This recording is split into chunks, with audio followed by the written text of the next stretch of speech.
Halo Sobat Maya, apa kabar kalian semua? Semoga aja seperti biasa ya, selalu sehat, selalu bahagia, dan makin sukses. Jadi, video kali ini adalah video ketiga dari series Marathon IPO-nya kita.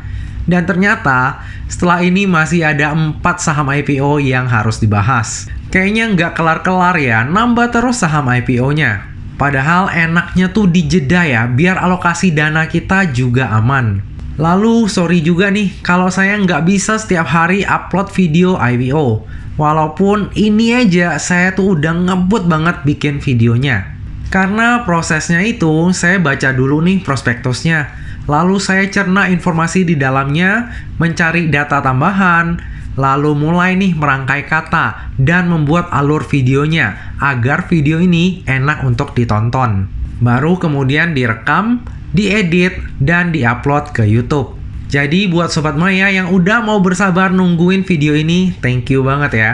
Nah, jadi di video kali ini kita akan membahas tentang sebuah saham IPO yang huruf awalnya itu C dan huruf belakangnya M. Siapakah dia? Canda-canda, kita nggak lagi main tebak-tebakan kok. Jadi pada video kali ini kita akan membahas tentang sebuah perusahaan produsen bahan kimia untuk industri tekstil. Siapa lagi kalau bukan PT Chemstar Indonesia dengan kode ticker CHEM. Bagi yang penasaran dengan prospektusnya, jangan lupa saksikan video ini sampai habis ya. Jadi PT Chemstar Indonesia atau nantinya saya sebut dengan CHEM, ini didirikan pada tanggal 30 Januari 2004. CHEM sendiri adalah perusahaan produsen bahan kimia dan pewarna untuk industri tekstil yang saat ini berlokasi di Purwakarta, Jawa Barat. CHEM juga memiliki kegiatan usaha penunjang, yaitu perdagangan bahan kimia umum dan kedepannya, CHEM berencana untuk mengembangkan operasional bisnisnya pada bidang makanan dan minuman. Sebagai perusahaan yang bergerak di industri bahan kimia, sebagian besar produk yang dijual oleh CHEM merupakan produk dengan spesifikasi khusus yang dipesan oleh customer melalui sistem business to business atau B2B, dan hanya sebagian kecil yang tersedia di pasaran. CHEM juga tidak memiliki ketergantungan terhadap satu atau dua customer besar aja, karena porsi pelanggan CHEM terdiversifikasi dengan baik pada beberapa customer besar seperti Ateja, KH-Tex, Indorama, Dunia Tex, Sentex, dan lain-lain. Selain produk hasil manufaktur sendiri, CHEM juga merupakan distributor dari perusahaan kimia terkemuka internasional seperti Tanatex Chemical Holland yang berasal dari Belanda, dan Transvar International China yang merupakan salah satu perusahaan kimia untuk tekstil terbesar di China. CHEM memiliki potensi usaha yang masih sangat besar dalam industri bahan kimia untuk industri tekstil. Lokasi CHEM yang berada di Jatiluhur, Purwakarta berdekatan dengan beberapa produsen tekstil terbesar seperti PT Indorama, PT South Pacific Viscose, dan lain-lain. Lokasi ini juga berada di jalur distribusi Jakarta, Bandung, Jawa Tengah, Jawa Timur melalui jalan tol, sehingga strategis untuk para pelanggan.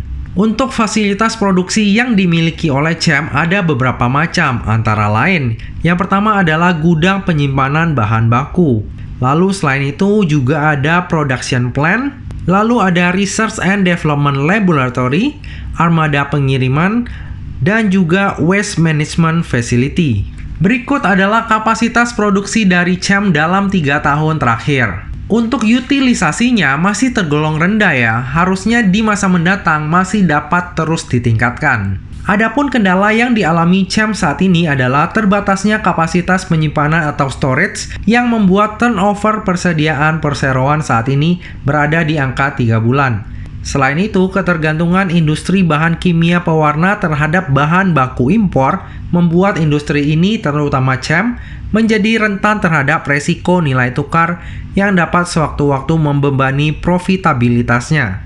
Nah, jadi CHEM ini juga udah membuat video profile ya Sobat Maya. Jadi kemarin saya ada lihat referensinya di YouTube juga, saya sertakan linknya di atas ya. Jadi bagi Sobat Maya yang pengen tahu lebih detail mengenai profilnya CHEM, bisa tonton di video tersebut. Nah, tadi adalah sekilas background dari usahanya CHEM. Sekarang coba kita lihat siapa sih yang ada di balik CHEM. Jadi untuk pemegang saham dari CEM ini ada 4 ya Sobat Maya, dengan kepemilikan terbesar dimiliki oleh PT Tunas Bahtera Harum sebesar 97%. Jika kita lihat dari struktur kepemilikan sahamnya, beneficial owner ataupun pengendali dari CEM ini adalah Bapak Insinyur Wim Zulkarnain selaku komisaris utama dari CEM. Yang saya salut dari Bapak Insinyur Wim Zulkarnain ini adalah beliau udah berusia 75 tahun, tapi masih mau berperan aktif dalam mengawasi kinerja perseroan. Hebat ya, biasanya kalau owner turun tangan sendiri seperti ini, kinerja dari perusahaan akan terus terjaga. Sebagai informasi tambahan, Bapak Insinyur Wim Zulkarnain ini adalah sekaligus owner ataupun pendiri dari CEM bersama dengan rekannya yaitu Bapak Kwe Sutrimo dan juga Bapak Eko Muljono Suprapto yang sekaligus adalah pemegang saham dari CEM. Oke, kita lanjut melihat jadwal IPO dari CEM. Untuk masa penawaran awal ataupun book buildingnya adalah dari tanggal 20 Juni 2022 hingga 23 Juni 2022. Lalu untuk masa penawaran umumnya adalah dari tanggal 4 Juli 2022 hingga 6 Juli 2022. Dan rencananya akan listing di bursanya kita pada tanggal 8 Juli 2022. Jadi dari semenjak video ini dibuat hingga ke masa offering nanti, masih ada waktu nih ya bagi Sobat Maya untuk mempertimbangkan apakah nantinya akan membeli saham IPO CEM ini atau enggak. Lalu coba kita lihat siapa sih underwriter dari IPO-nya CEM ini. Ternyata yang menjadi underwriter dari IPO-nya CEM ini adalah NH Korindo Sekuritas dengan kode broker XA. Nah, XA ini udah sering banget ya mengawal saham IPO. Jadi saya nggak akan jelaskan satu persatu saham yang pernah dikawal oleh XA. Tapi yang jelas polanya XA ini begitu kalau mau diangkat tinggi itu bisa tinggi banget. Tapi harus tetap waspada. Karena kalau begitu mau dibanting nih ya, bisa ARB berjilid-jilid juga. Untuk IPO terakhir yang dikawal oleh XA itu adalah Siko. Nah, Siko ini sempat arah di hari pertamanya listing, lalu kemudian arahnya kebongkar, dan akhirnya tutup di zona hijau. Udah tahu dong kelanjutannya gimana? Yap, benar banget.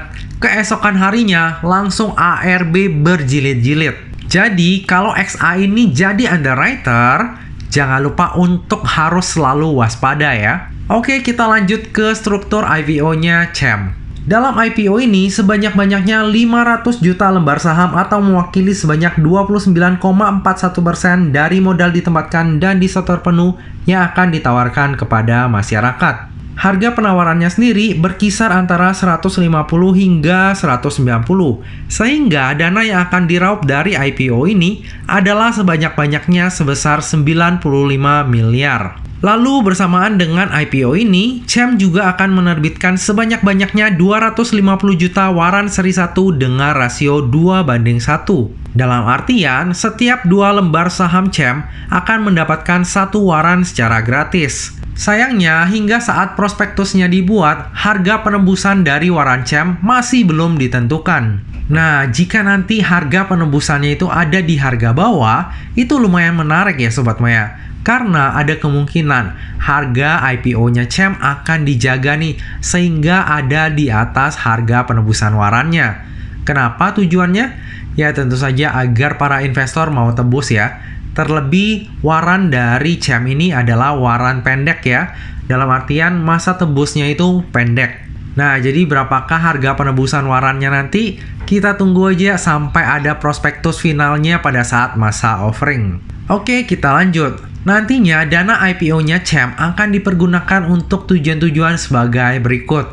Yang pertama adalah sekitar 27,86% itu akan digunakan untuk pembelian tanah dan bangunan yang saat ini telah digunakan oleh perseroan sebagai pabrik dan kantor perseroan. Lalu tujuan yang kedua adalah sekitar 72,14% akan digunakan untuk modal kerja seperti pembelian persediaan, pengembangan usaha, dan juga pemasaran. Untuk tujuan IPO-nya, sebagian kecil dipakai untuk CAPEX, yaitu pembelian tanah dan bangunan dari pihak berelasi, yaitu dari Bapak Insinyur Wim Zulkarnain yang sekaligus adalah owner dari CEM. Transaksi ini sebenarnya bikin kurang srek ya, karena uangnya langsung masuk nih ke kantongnya pengendali. Mirip banget seperti tujuannya IPO GPSO tempo hari ya. Kenapa dananya nggak dipakai untuk pembelian tanah ataupun bangunan ya, yang dapat digunakan sebagai gudang ataupun storage? Kan udah tahu ya bahwa problemnya tadi udah kita bahas di awal, bahwa salah satu problem dari CEM ini adalah kekurangan storage nih untuk persediaan. Nah, ini kan sebenarnya tanah dan bangunan yang dimiliki oleh Bapak Insinyur Wim Zulkarnain ini kan sebenarnya udah dipakai oleh CEM ya, dan masih bisa disewa sebenarnya.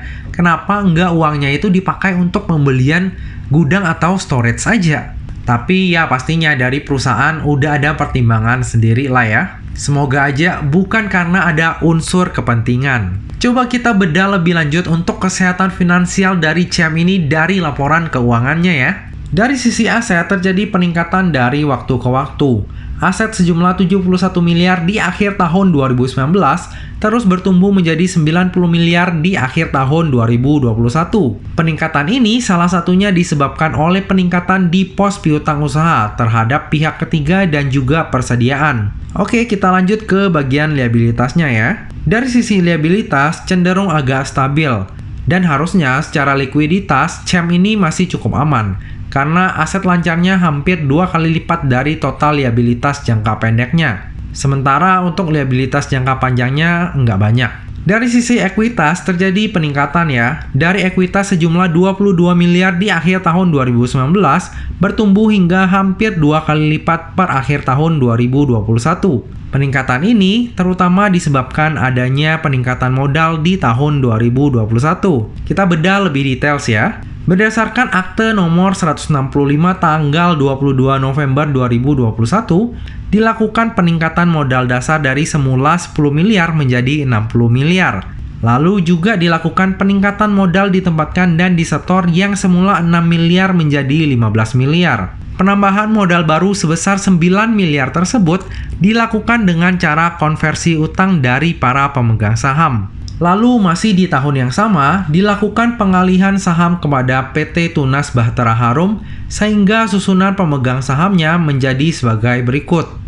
Lalu masih di tahun yang sama, berdasarkan Akta nomor 270 tanggal 30 Desember 2021, terjadi peningkatan modal ditempatkan dan disetor sebesar 15 miliar, sehingga total modal ditempatkan dan disetor menjadi 30 miliar. Peningkatan modal ini diambil menggunakan laba ditahan per 31 Oktober 2021 dan berdasarkan Akta nomor 20 tanggal 8 Februari 2022 dilakukan pemecahan nilai nominal saham dari semula sebesar 100.000 per lembar saham menjadi 25 per lembar saham. Dengan adanya pemecahan nilai nominal saham tersebut, maka total penambahan modal disetor sebesar 24 miliar tadi setelah CEM ini IPO akan langsung berubah menjadi 144 miliar atau bertumbuh 6 kali lipat. Dahsyat ya, emang nih bisnis IPO itu jalan yang paling menarik untuk menggandakan uang. Dikarenakan adanya pemecahan nilai nominal saham dan juga penyetoran modal yang dahsyat tadi, maka seluruh pemegang saham lama dari CEM itu dilarang untuk mengalihkan ataupun menjual kepemilikan sahamnya selama 8 bulan semenjak CEM ini IPO. Alias ada lock-up period selama 8 bulan. Nah, ini kan pemegang saham lamanya itu belum apa-apa udah cuan berkali-kali lipat ya. Coba sekarang kita lanjut melihat laporan laba rugi dari CEM ini. Apakah investor barunya CEM bakalan cuan juga atau enggak nih dari bisnisnya CEM? Jika kita lihat kinerjanya CEM, lumayan memuaskan ya. Labanya bertumbuh dari tahun ke tahun. Laba sebesar 3,8 miliar di akhir tahun 2019 bertumbuh hampir 4 kali lipat menjadi 12,9 miliar per akhir tahun 2021. Hal ini salah satunya disebabkan karena CEM berhasil menekan pengeluaran sehingga margin usahanya menjadi lebih tebal. Dan yang lebih mengagumkan adalah ROI dari CEM ini ataupun return on equity-nya di tahun 2021 adalah sebesar 30,64%.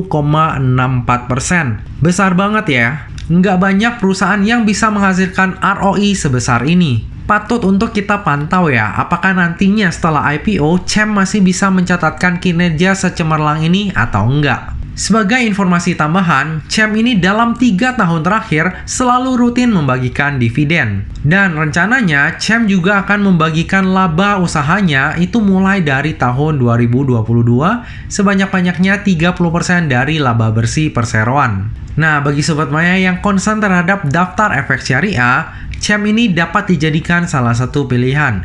Jika kita lihat dari sisi rasio hutang dan juga sektor usaha, maka CEM ini akan masuk ke dalam daftar efek syariah. Tapi untuk lebih pastinya, kita tunggu aja pengumuman resminya. Nah, dengan kinerja CEM yang cukup mengagumkan, kira-kira valuasinya di harga IPO menarik nggak ya? Oke, daripada bertanya-tanya, langsung aja kita hitung valuasinya. Jika kita lihat valuasinya di tahun 2020, cukup mahal ya. PER-nya di 51,58 kali, sementara PBV-nya 9,61 kali. Dan kalau kita lihat di tahun 2021, terjadi perbaikan ya, baik dari sisi PER maupun PBV. PER-nya sebesar 25,04 kali dan PBV-nya sebesar 2,36 kali. Untuk ukuran perusahaan IPO, valuasi ini masih masuk akal.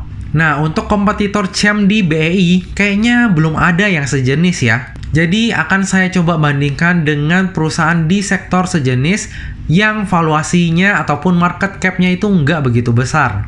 Nah, di sini saya ambil contoh untuk perusahaan di sektor sejenis yaitu FPNI, ADMG, dan juga LTLS. Ternyata, kalau misalnya kita bandingkan ya dengan perusahaan di sektor yang sejenis, CEM ini masih over value ataupun kemahalan ya. Ini jadi salah satu pertimbangan juga nih bagi Sobat Maya yang ingin keep CEM dalam jangka waktu panjang.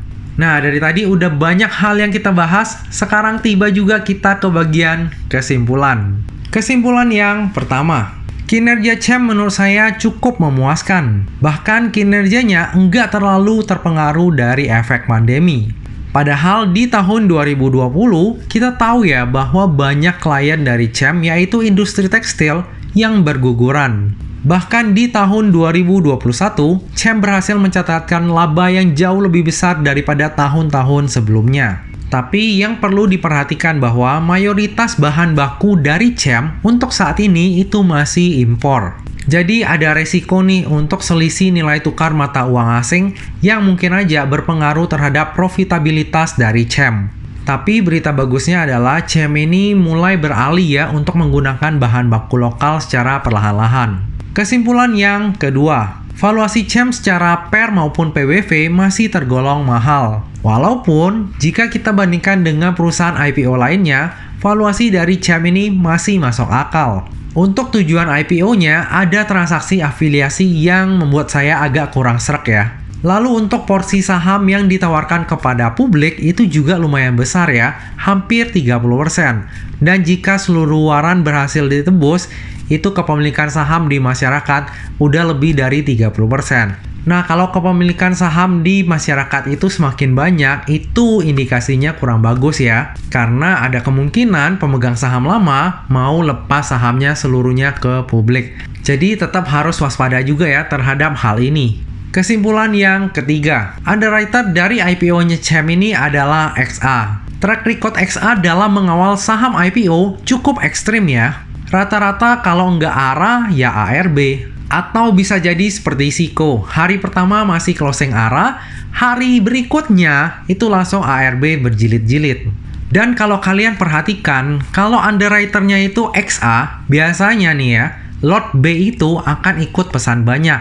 Mungkin aja Lord B ini adalah nasabah prioritas di XA. Tapi ini saya juga nggak tahu sih ya. Jadi tetap waspada aja ya. Jangan terlalu greedy. Bisa aja CEM ini naik tinggi, tapi bisa juga sebaliknya, ARB berjilid-jilid. Kesimpulan yang keempat. Bersamaan dengan IPO ini, terbit juga waran seri 1 dengan rasio 2:1. Hal ini membuat IPO-nya CEM menjadi lebih menarik dan resikonya pun jadi lebih terukur. Kesimpulan yang terakhir, saya sendiri akan memanfaatkan momentum IPO ini untuk mendulang cuan. Ada waran dengan rasio 2:1, lalu kinerja perusahaannya juga masih tergolong oke. Dan yang terakhir, valuasi dari perusahaannya untuk sekelas saham IPO ini masih tergolong wajar. Cuma tetap harus waspada ya. Terlebih yang menjadi underwriter dari IPO-nya CEM ini adalah XA. Lengah sedikit bisa dibanting ARB berjilid-jilid. Dan tentunya yang namanya saham, terlebih saham IPO, itu nggak pernah luput dari yang namanya resiko. Jadi pastikan Sobat Maya melakukan order dengan resiko yang udah siap untuk Sobat Maya tanggung ya. Saya sendiri cuma akan memanfaatkan momentum jangka pendek di IPO-nya CHAM ini. Kalau arahnya kebongkar akan langsung saya jual, dan kalau udah nggak kuat naik akan langsung saya jual juga. Lebih lengkapnya tentang pemesanan saya akan saya update di tab community ataupun IG-nya saya pada saat masa offering nanti ya. Nah Sobat Maya, demikianlah video pembahasan saham IPO CHAM. Semoga video ini dapat bermanfaat bagi Sobat Maya semuanya dan dapat menjadi bahan pertimbangan nih, apakah nantinya akan membeli saham IPO CHAM ini atau enggak. Bagi yang merasa terbantu dengan video ini, jangan lupa untuk subscribe, like, komen, dan share video ini ya. Nah Sobat Maya, demikianlah video kali ini. Akhir kata, jangan lupa untuk selalu jaga kesehatan, jangan lupa untuk selalu bahagia, dan semoga perjalanan investasi kita selalu cuan bareng-bareng ya. Sampai jumpa di video selanjutnya. Dah.